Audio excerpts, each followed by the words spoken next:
खास मौके पर एकत्रित हुई हैं, जहां नृत्य की सुंदरता एवं कई ऐसी प्रस्तुतियों का अनुभव करेंगे। अब हम कार्यक्रम की शुरुआत करते हैं। सबसे पहले हरीश सेन पिता अब मैं हमारे कार्यक्रम के आयोजक करता श्रीमती विनीता मेहता मैम को बुलाना चाहूँगी कि वे हमारे कार्यक्रम की रूपरेखा बताएं।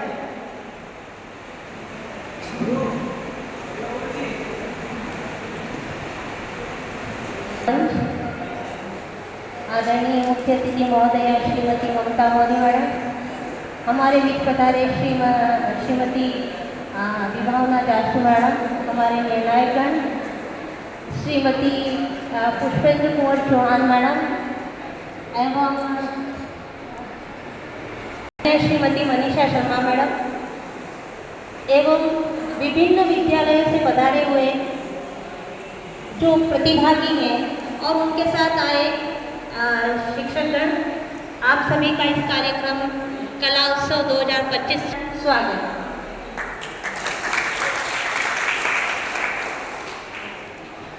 कला उत्सव 2025-26 भारत सरकार के दिशा निर्देश के अंतर्गत शिक्षा मंत्रालय के द्वारा आयोजित किया जाने वाला एक प्रोग्राम है।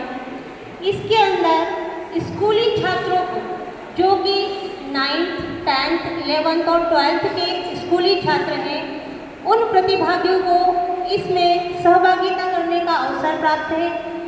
और इस कार्यक्रम का मुख्य उद्देश्य है आपके अंदर छिपी हुई प्रतिभा को बाहर लाना और हमारी जो समृद्ध सांस्कृतिक धरोहर है और जो विरासत के रूप में हमें मिली है, उसको हमें सहेजना है, हमारे विद्यालयी छात्रों को उससे परिचित करवाना है।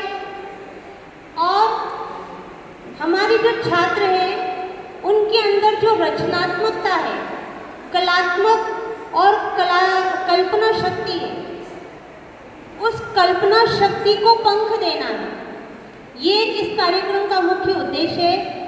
इस कार्यक्रम में विभिन्न विधाएं हैं, 12 विधाएं हैं। पहले 6 विधाओं का प्रदर्शन होता था, लेकिन अब 12 विधाओं का प्रदर्शन होता है, जिसमें सबसे पहले है गायन। गायन में भी एक उपश्रेणी है, वो है गायन एकल और गायन समूह। तो गायन में शास्त्रीय गायन और उपशास्त्रीय गायन।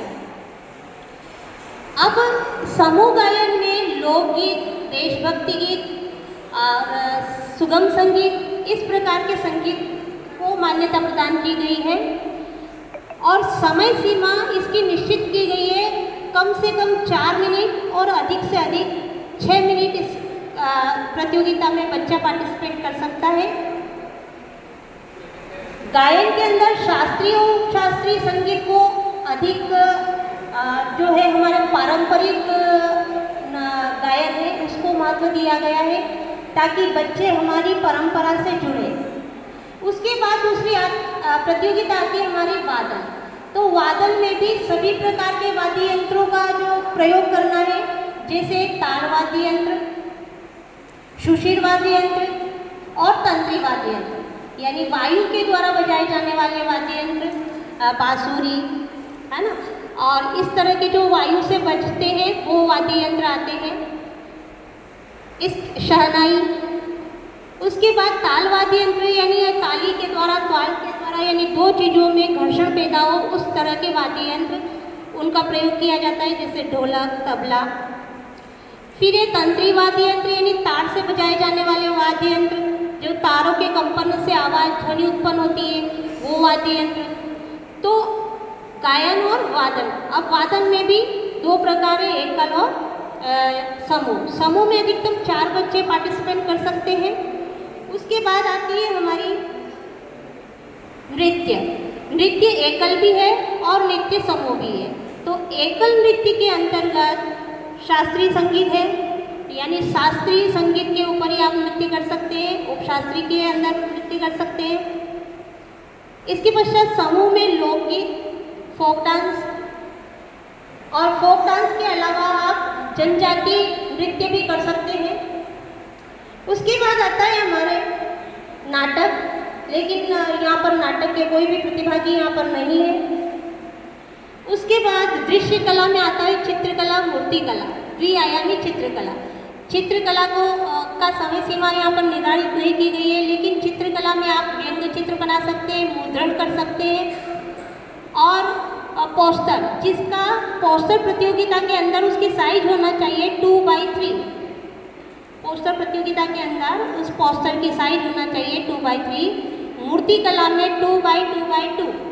उसकी लेंथ विड्थ सभी प्रकार से वो 2x2, उसकी हाइट भी 2 होना चाहिए, उसकी विड्थ भी 2 होना चाहिए। इस प्रकार से आप मूर्तिकला का आयोजन कर सकते हैं। फिर आता है कहानी वाचन। कहानी, आप कहानी वाचन में 2 पार्टिसिपेंट भाग ले सकते हैं, 1 भी ले सकते हैं और 2 भी। तो कहानी वाचन का समय है 5 मिनट, लगभग 5 मिनट तक आपको कहानी वाचन करना है। उसमें आप नृत्य का सहारा ले सकते हैं, आप उसमें गा कर के बोल सकते हैं कहानी वाचन। तो इस प्रकार ये था नियम है जो मैं आशा करती हूँ कि हमारे निर्णायक गण उन्हीं पैरामीटर के अंतर्गत निर्णय देंगे अपना। और अब मैं अपने प्रतिभागियों को शुभकामनाएं देना चाहती हूँ कि जो ब्लॉक लेवल विद्यालय स्तर पर प्रथम आए वो ब्लॉक लेवल पर प्रथम आए और अपना और अपने विद्यालय का नाम रोशन करें। शासकीय उत्कृष्ट उच्चतर माध्यमिक विद्यालय मंदसौर उत्कृष्ट विद्यालय की ओर से मैं आप सभी का बहुत बहुत स्वागत, अभिनंदन और शुभकामनाएं। हार और जीत चलती रहती है ना। हारने पर निराश नहीं होना और जीतने पर बहुत अधिक खुशी नहीं मनाना, क्योंकि हम ये कोई हमारा जो ऊंचाई का जो शिखर है अभी हमने छुआ नहीं है। अभी तो हमें कई ऊंचाइयाँ, कई उड़ानें उड़नी बाकी है।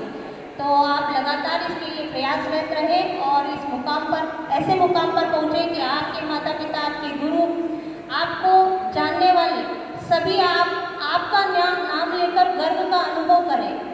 इस प्रकार का आप अपना प्रदर्शन करें। धन्यवाद।